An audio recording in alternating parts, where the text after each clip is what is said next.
this scene is quite touching. Some years ago I was standing at the spot where it happened. The village is still there, Nain, and one looks up to the clouds as the Lord might have done. We know that he did that, for instance, in other moving occasions. Lazarus comes forth, he sighed, there was an engagement of all his humanity, and the power of the divinity came through the Word, the Logos, engaging in the power of the Blessed Trinity altogether and bringing what is impossible about. So, young man, I tell you to get up, and the root, cum, would be linked also with the resurrection.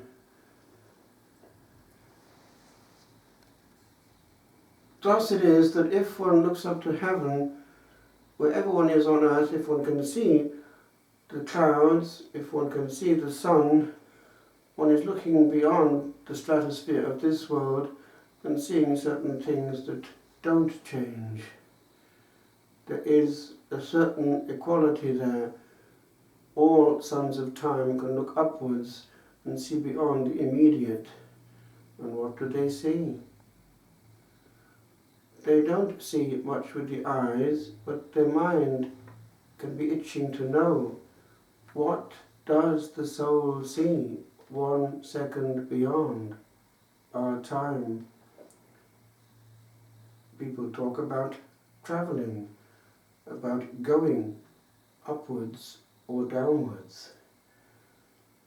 If they're going in the right direction, there seems to be an upward thrust. And so, do they eventually go in that direction? Where is heaven? Now, as it happens, I've just got printed now the Purgatory manuscript and the Hell manuscript, and they both have this in common, that with regard to going either permanently or for a while, not straight to heaven but elsewhere, there is a downward movement, and it seems to be going towards the bowels of the earth.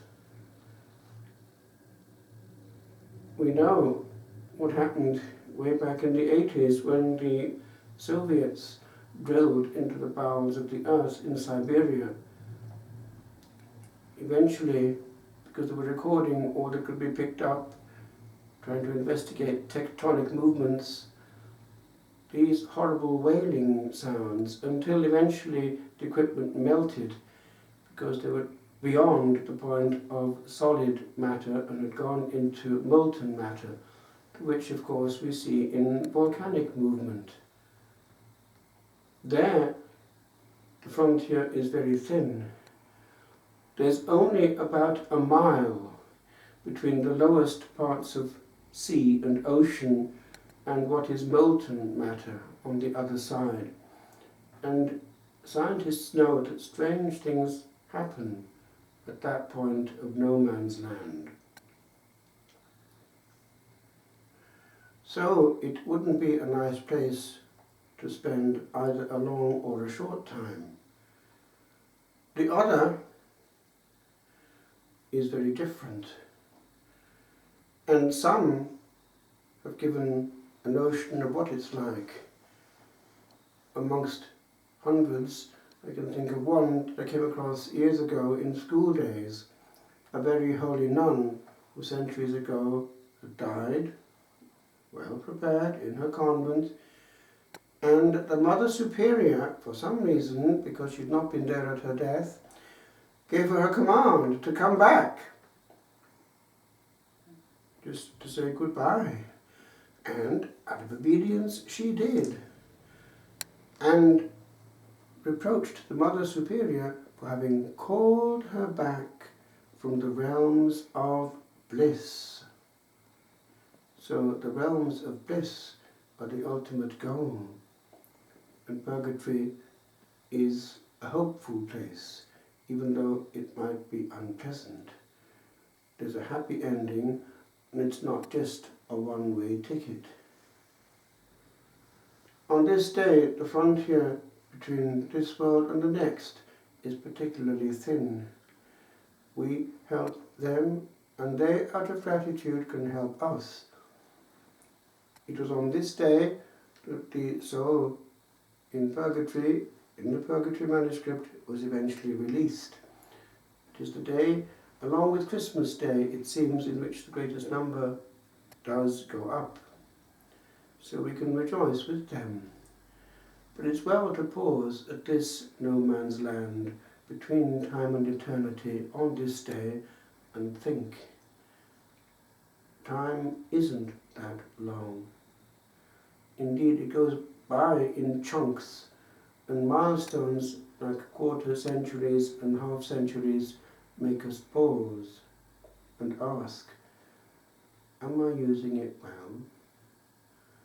And one thing that came through in the Purgatory manuscript is, if they had known the value of time. Of course, in the other place, it's even more dramatic. For one moment of time could have changed the course of all eternity for those who are there, if they had corresponded with the many graces that were trying to get through to them, but in vain. So God respects what He's made. He doesn't want robots. He made us with free will. And that free will we can turn against both Him and ourselves. Or we can use it well, the will. And that is what, of course, made the success of the saints. The will was totally handed over.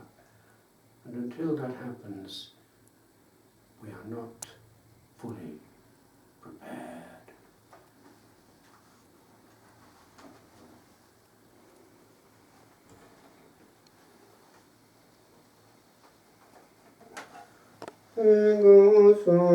Resurrection et vita, qui credit in me, et siam se mortuus fuerit vivet, et omnis qui vivit et credit in me, non morietur in aeternum. Requiem aeternam dona eis Domine, et lux perpetua lucia Deis, requiescant in pace. Amen.